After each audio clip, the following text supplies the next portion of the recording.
Un tai pašā naktī Jēkabs piecēlās, paņēma abas savas sievas un abas savas kalpones un savus 11 dēlus un cēlās pāri Jabokas upes braslam.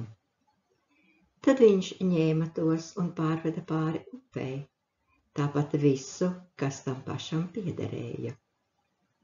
Bet Jēkabs palika viens pats, un kāds ar viņu cīnījās līdz rīta ausmai. Kad tas redzēja, ka nespēja viņu pieveikt, tas aizskāra viņa ciskas kaulu, tā, ka Jēkaba ciskas kauls izgriezās cīnoties ar viņu. Un tas teica: atlaid mani, jo rīts sāk aust. Bet Jēkabs teica: es tevi neatlaidīšu, iekams tu mani nesveitīsi. Un tas vaicāja: kā tevi sauc?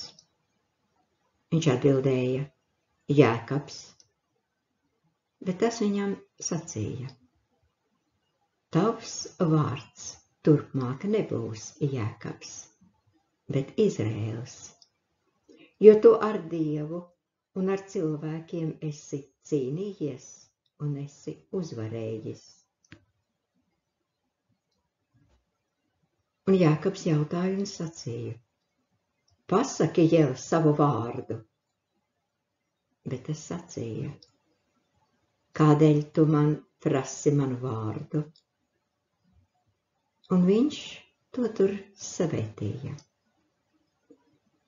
Un Jēkabs nosauca to vietu par Peniēlu, jo es esmu Dievu redzējis vaigu vaigā un esmu izglābis savu dzīvību. Un saule lēca, kad viņš Peniēlai gāja garām, bet viņš kliboja savas gūžas dēļ.